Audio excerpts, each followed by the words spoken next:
Olá você, gente interessante, está para começar. E hoje recebendo novamente a agradável presença do Dr. Giovanni Furtado Souza. Ele vai nos falar a respeito da impotência masculina, que é uma enfermidade que tem tratamento. Nós voltamos num minuto com o programa e você vai gostar.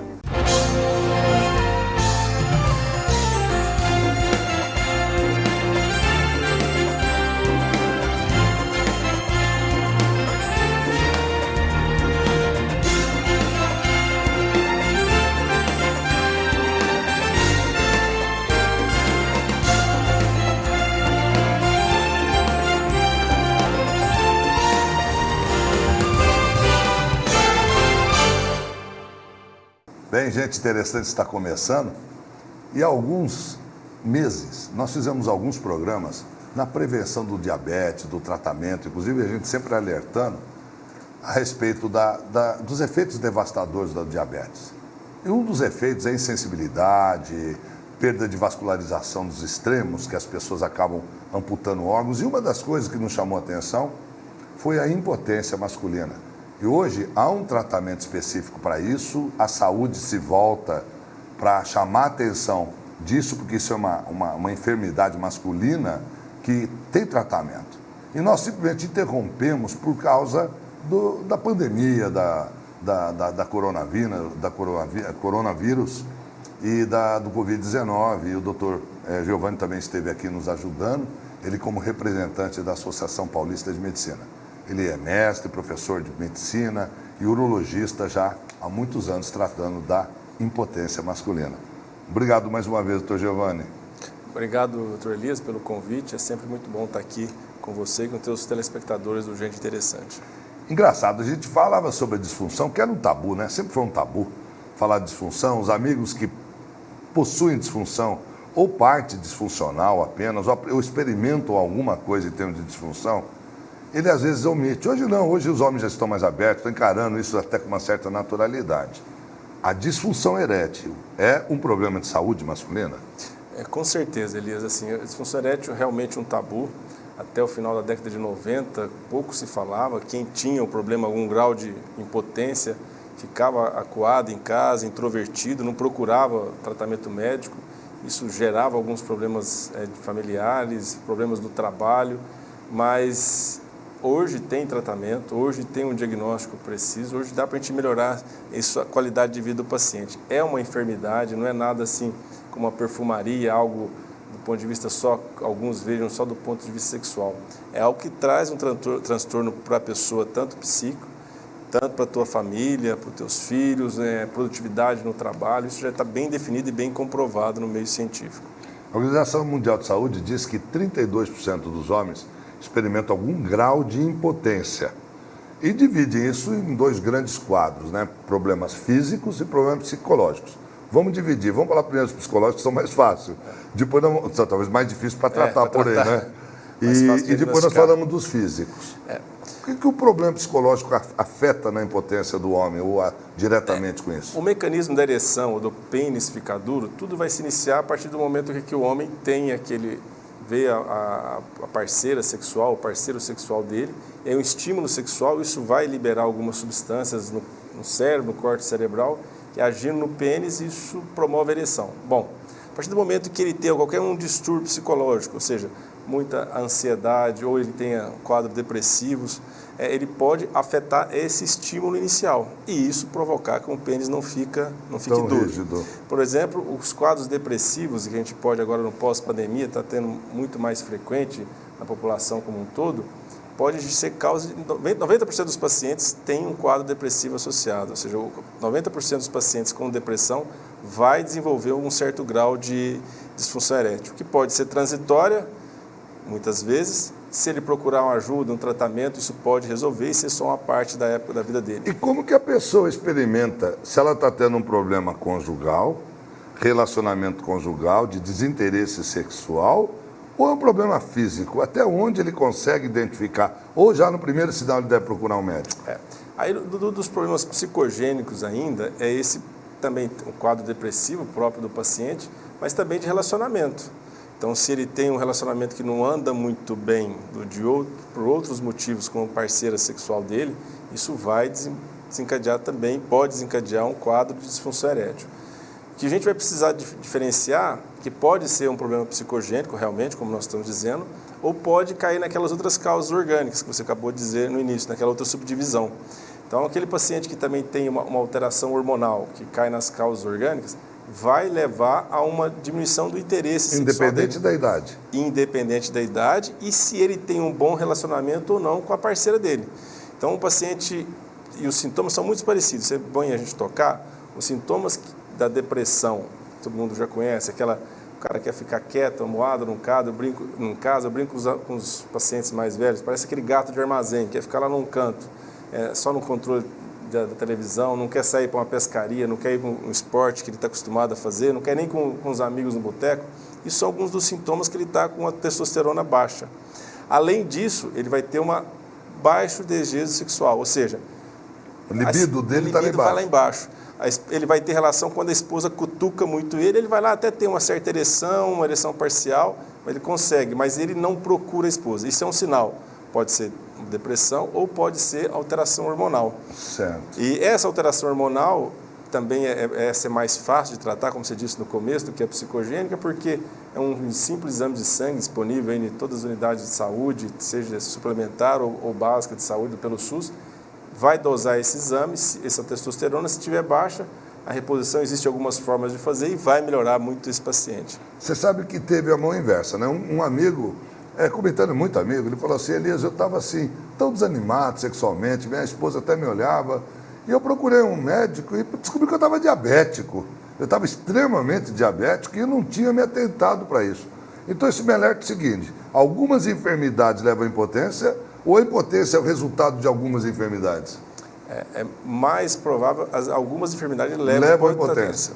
Porque, como eu disse no mecanismo, quando tem alteração dessa parte psicogênica, ou alteração da transmissão do estímulo, uma doença neurológica, depressão, ou uma alteração lá no pênis, que é vascular, por exemplo, ou alguma outra enfermidade no pênis, que é orgânica e pode levar à alteração da ereção, ou seja, não conseguir ter ereção. Então, geralmente é isso. Mas, aí tem aquilo que nós falamos no começo. A impotência pode piorar um quadro depressivo ou até mesmo levar a um quadro depressivo. Por exemplo, um homem tem um acidente, um trauma raquimedular, um acidente de trânsito, e por lesão da medula, e ele ficou impotente, aquilo com certeza vai agravar o quadro depressivo dele do acidente, por ele não ter relação, por ele não ter ereção e tudo mais. Então, são quase um círculo vicioso. Agora, veja bem, tem alguns quadros que agravam, no caso, doenças cardíacas, medicamentos que as pessoas tomam até para o diabetes ou até para a hipertensão, afetam isso também? Afetam automaticamente, digamos, a disfunção? Isso é também muito bom você tocar. Muitos pacientes acabam não tomando o remédio da diabetes, acabam não tomando o remédio da pressão alta, acabam com hipertensão, acabam não tomando os remédios cardiológicos, porque, meu amigo tem um problema no coração, meu amigo tem diabetes, está tratando e está impotente. Não é isso. O que vai levar à impotência é a diabetes, como você já disse, é a hipertensão que vai provocar aterosclerose, é o colesterol alto que vai provocar a distribuição de placas, entupimento dos vasos, né? Placas nas artérias que levam sangue para o pênis e vai provocar impotência, assim como a diabetes. Então, alguns remédios para hipertensão, que são poucos, geralmente os betas-bloqueadores, para alguma minoria de pessoas da população, podem provocar alguma alteração da ereção. Tanto o teu cardiologista como você procurar um urologista vai saber diferenciar isso. Então, são pouquíssimos remédios para tratar a pressão, a hipertensão, que podem provocar alteração da ereção. Da diabetes, praticamente nenhum, e da colesterol, triglicéridos também, com certeza, não vão provocar isso. No caso, a ereção, ela está relacionada diretamente com o estado de saúde. Eu quero acreditar que se o homem experimentar algum, digamos, episodicamente, porque isso pode acontecer até por um estresse, alguma coisa, ele pode estar imediatamente preocupado que não é apenas a impotência, a disfunção erétil, ele pode estar desenvolvendo uma outra enfermidade que está levando a isso. Então, esse é o motivo de procurar tratamento quando ele apresenta uma disfunção. Isso é importante você tocar nesse assunto. A doença arteriosclerótica, aquela que vai levar ao infarto agudo do miocárdio, o infarto, é uma doença sistêmica, que no coração nos pode levar a uma perda de sangue numa certa porção e a pessoa ter infarto. No pênis, essa doença que é sistêmica, ou seja, no corpo inteiro do paciente, vai levar à impotência. Então, isso já está bem definido. Pacientes com menos de 50 anos, que apareça no consultório com um quadro de impotência, metade deles vai ter uma doença coronariana, importante que mereça tratamento. É um sinal de alerta, muitas vezes, a impotência de uma doença coronariana grave. Assim como aquele paciente jovem com impotência, como você disse do teu amigo, investigar. Faz parte na investigação inicial desse paciente alguns exames, dentre eles a diabetes. Muitas vezes o paciente não sabe que tem diabetes e aí vai procurar a impotência, que é algo que preocupa ele mais, e aí descobre uma diabetes, descobre uma doença coronariana. Isso é muito importante falar na doença coronariana, porque nessa faixa etária de 40 a 50 anos, ela é mais grave, podendo levar a óbito. Então, é onde necessita de um tratamento mais agudo, mais incisivo. Olha só, quantas informações importantes. E você, muitas vezes, no seu calado, aí acaba se deprimindo por uma coisa absolutamente tratável, ou que repercute por um outro efeito, não porque a idade chegou, ou que você está com alguma disfunção erétil. Nós vamos para o rápido intervalo e vamos voltar falando de tratamentos, tá? No minuto nós voltamos. Achei extremamente rápida a migração da plataforma presencial para o módulo online. Isso mostrou a responsabilidade, a competência e a estrutura da instituição e do seu corpo docente. Maravilhoso! Além de videoaula, a gente tem muito conteúdo que a gente não conseguiria em sala de aula. Principalmente as aulas ao vivo. Nós temos provas, temos trabalhos, temos aulas com videoconferências todos os dias com os alunos. Corpo docente de professores, mestres e doutores. Mesmo em casa, a gente se sente abraçado. As aulas online são práticas e seguras. O nosso curso de odonto está entre os 10 melhores do país. Unipós Norte, cada vez melhor, tecnológica e internacional para você.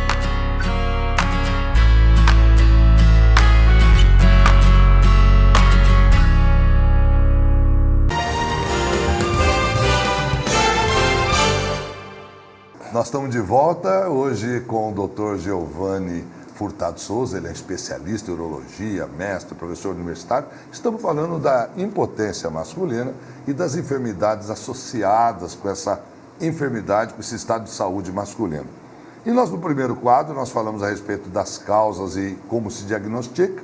E eu vou agora provocar o doutor e falar assim, tem tratamento, né? Graças a Deus, né, Elias? E o tratamento, é engraçado, muitas patologias, com o tratamento que foi a quebra desse tabu lá atrás, na década de 90.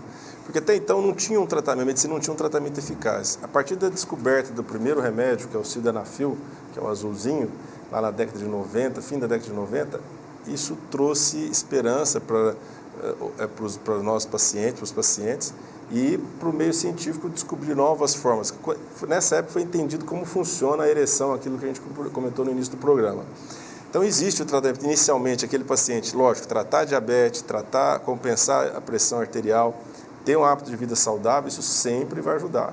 Mas alguns pacientes ainda acabam sendo necessário alguma ajuda com uma medicação. E existem medicações hoje, há um grupo, várias medicações, Sildenafil, que é o Viagra, Tadalafila, que é o Cialis, Vardenafila, que é o Levitra, que são drogas que podem ajudar a ereção, a partir do estímulo sexual que aquele paciente tenha, ela vai provocar uma ereção peniana. Ô, Giovanni, me fala uma coisa, tem pessoas que tomam sem nunca ter ido ao médico. E principalmente jovens, a gente está vendo cada vez mais jovens tomar. Qual é o dano, qual é o risco disso? Então, para aquele paciente bem indicado, é um santo remédio. Mas aquele jovem que geralmente ele quer ter uma relação, sair à noite, ter mais de uma parceira, ele quer estar totalmente alcoolizado ou uso de algumas outras drogas ilícitas e usar um remédio para facilitar a ereção, isso vai ter desencadear um problema muito grave nele. Por quê? Ele vai ter aquele eixo normal de querer ter ereção vai ser quebrado. Essa droga vai facilitar no início mesmo a ereção dele, mais para frente ele vai pagar caro com isso, porque ele vai ter uma disfunção erétil que não vai responder nem a esse tipo de medicação. Por dependência da medicação? Dependência psicológica. Entendi. Não dependência química propriamente dita. Então isso é muito grave. E além disso, tem aqueles outros pacientes que as interações medicamentosas dos remédios de ereção são poucas, mas especialmente com um grupo restrito de medicação, que é os nitratos, que são os remédios para o isordil, monocordil, para vasodilatador coronariano. Esse não pode tomar. E essa é a única contraindicação absoluta. Se você tomar um remédio, qualquer um desses que eu falei, com essas medicações para vasodilatador coronariano, você pode ter uma queda da pressão importante e levar a choque, ou seja, morrer no momento. Isso é bom frisar que não são as mesmas medicações para pressão alta, nem remedicações para diabetes. Então, o losartana, lodipino, várias medicações que tem para controlar a pressão, não tem relação, não tem interação com essas drogas e pode ser tomado. Mas de qualquer forma, o cara está experimentando, acho que deve ir ao médico, como a mulher, antes de ter o primeiro contato sexual, deve ir ao médico também. Porque você pode estar tratando erroneamente, você tem somente uma disfunção sexual, uma disfunção erétil, uma impotência psicogênica, e você está tampando o sol com a peneira com o remédio. Aí vai funcionar como naquele jovem que eu falei. Às vezes você pode até tomar o remédio 1 ou 2 vezes para aquilo te mostrar que você não tem, para o paciente ficar claro que ele não tem problema orgânico, ou ele tem um problema hormonal, ou ele tem uma doença vascular, ou ele tem um coração que não funciona muito bem, uma insuficiência cardíaca, que se ele tiver uma ereção, que é uma atividade física, ele pode ter um problema cardíaco durante a relação sexual. Então, estado de saúde normal, é lógico, obedecendo ao envelhecimento natural, ao envelhecimento dos tecidos e tal, o homem não há limite para desenvolver impotência. Ele pode desenvolver uma impotência de jovem e ele pode ter ereção até maioridade, sim, até a idade adulta. É diferente, por exemplo, da produção hormonal da mulher, que vai chegar na 5ª, 6ª década, ela vai parar zero. No homem, essa produção hormonal continua. Então, o homem varia muito de pessoa a pessoa. Ele pode chegar a 80 anos, isso não é mentira, ele pode chegar a 80 anos tendo ereção normal. Assim como alguns pacientes de 40, às vezes outros de 18 anos, podem ter certo grau de disfunção erétil. Então, quando procurar tratamento? Se eu estiver com 70 anos, eu com a minha parceira, nós queremos ter relação sexual, ela quer ter, eu quero ter, e não está acontecendo, é hora de eu procurar um tratamento. Eu estou com os mesmos 70 anos, minha parceira não tem estímulo sexual algum, eu também não tenho estímulo, não tenho vontade, estou muito bem minha vida com ela, não há necessidade, não é porque o Dr. Giovanni falou lá que tem que tratar.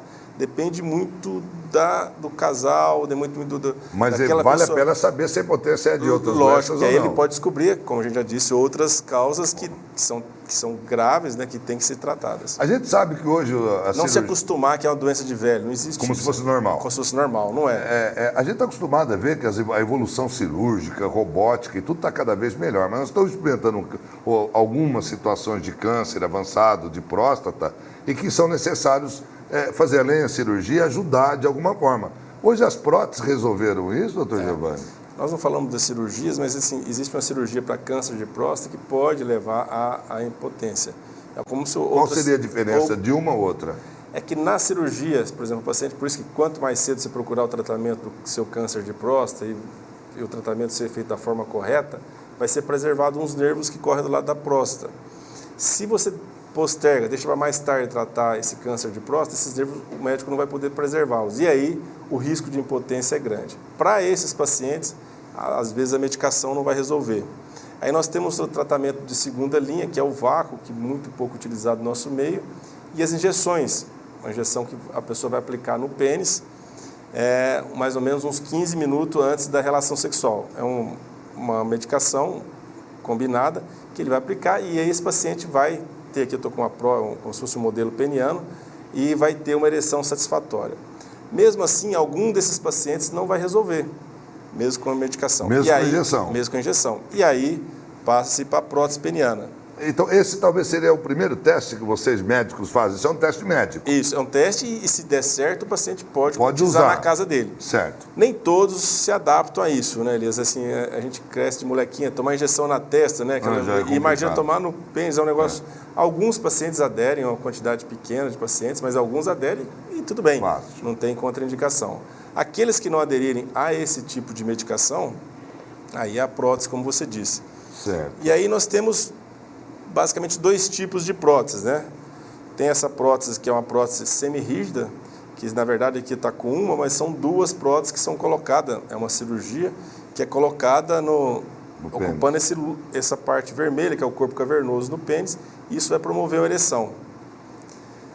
Mais moderna um pouco, né, existe essa prótese inflável, que são, como a outra anterior, são duas hastes penianas que vão ser colocadas nessa região, no corpo cavernoso, numa cirurgia também. Existe um dispositivo esse que vai ficar dentro da bolsa escrotal do paciente e esse outro reservatório que vai ficar uma solução com soro fisiológico atrás no abdômen, que não aparece nada se o paciente estiver sem camisa ou tomando banho numa piscina de sunga. A vantagem dessa prótese é que ele pode ficar de sunga e não vai parecer normal. E aí, quando ele vai ter ereção, ele vai acionar esse dispositivo e a prótese vai inflar. A outra prótese também é muito utilizada. No nosso meio Brasil é a mais utilizada por conta de vista do custo financeiro. A diferença é bem grande das duas próteses. Mas as duas trazem uma satisfação muito grande para o paciente, tanto a inflável como Dá para usar sem que as pessoas percebam que a pessoa faz uso de uma prótese? Hoje mesmo atendi um paciente de 78 anos que está com uma parceira nova, mais ou menos a idade dele, e ela não sabe que ele tem a prótese. Então, muitas vezes a paciente nem fica sabendo. E aí, isso é muito importante. Às vezes, quando vai o casal no consultório, a mulher, ele vai ter uma relação comigo, não vai me causar prazer, e ele também não tem prazer, nada disso. O índice de satisfação para a mulher é o mesmo que a ereção natural e para o homem também, porque o prazer, como a gente já disse lá, o prazer é central. Então, mesmo com a prótese peniana, o homem vai ter orgasmo, pode ejacular, a sensação é a mesma. Ele vai estar só com a ereção facilitada. Me fala uma coisa, eu tenho várias perguntas, né? Mas uma das que eu queria perguntar o SUS paga isso? O tratamento nacional do SUS paga? É caro um tratamento desse? A diferença das duas próteses é bem grande, Elias. Essa prótese, a semirrígida, tem vários modelos de semirrígida, a gente consegue fazer, assim, é feito pelo SUS, nos hospitais e escolas. Então, aqui na nossa região tem o hospital da FAMERP, né, o hospital de base, na FUNFARM, essa prótese é colocada pelo SUS. E nas outras cidades que tem a faculdade de medicina também. Então, isso pelo SUS é realizado. Os convênios médicos todos também cobram essa prótese semirrígida. A prótese inflável, os convênios nem pelo SUS a gente consegue colocar. O custo dela é elevado, em termos de mercado, não sei agora com esse dólar louco, mas em torno de uns 70 mil reais, 80 mil reais a prótese inflável. Então, assim, pegando o Brasil todo, menos de 5% das próteses colocadas são as infláveis. Isso sempre com anestesia geral?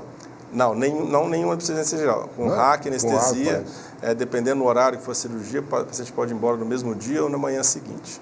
E aí, depois de 1 mês e meio, pode utilizar a prótese. Você viu quanta informação, quanta maravilha tem para você homem e para você mulher, que muitas vezes vê um desinteresse do seu marido e pode estar ligado a um problema sistêmico, a um problema psicológico qualquer e que tem tratamento. Eu quero agradecer ao Dr. Giovanni fazendo uma última pergunta. A cirurgia da fuga venosa. O que é essa cirurgia de fuga venosa? Aí nós não falamos nas controvérsias do tratamento da disfunção erétil. Existem outros tratamentos, que é a embolização da veia peniana, a cirurgia da fuga, que seria essa veia dorsal que nós temos aqui em cima no pênis, dá para ver fazer uma ligadura. Isso tudo é controverso e, assim, não tem evidência cientítica na medicina que comprova que vai ter resultado. Muito pelo contrário, muitos pacientes podem ter disfunção erétil após ter feito a cirurgia. Assim como cirurgias de alongamento peniano. Não vá atrás disso. O Google está expert nisso. Você pôr o Google lá, aumento peniano, cirurgia do tratamento da fuga venosa, isso é picaretagem. O que existe para casos muito seletos arterial é assim: o paciente tem uma obstrução que faz parte do exame físico lá na primeira consulta. Tem uma obstrução arterial importante, pode ser que tratando essa obstrução arterial na artéria ilíaca com o vascular, melhore a ereção. Mas é muito poucos pacientes que vai ter esse tipo de problema. Tá bom. Eu te agradeço muito, agradeço essa maravilhosa entrevista e agradeço você também pela sua audiência e a sua fidelidade ao Gente Interessante. Gente Interessante volta no próximo programa. Conto com você. Espero.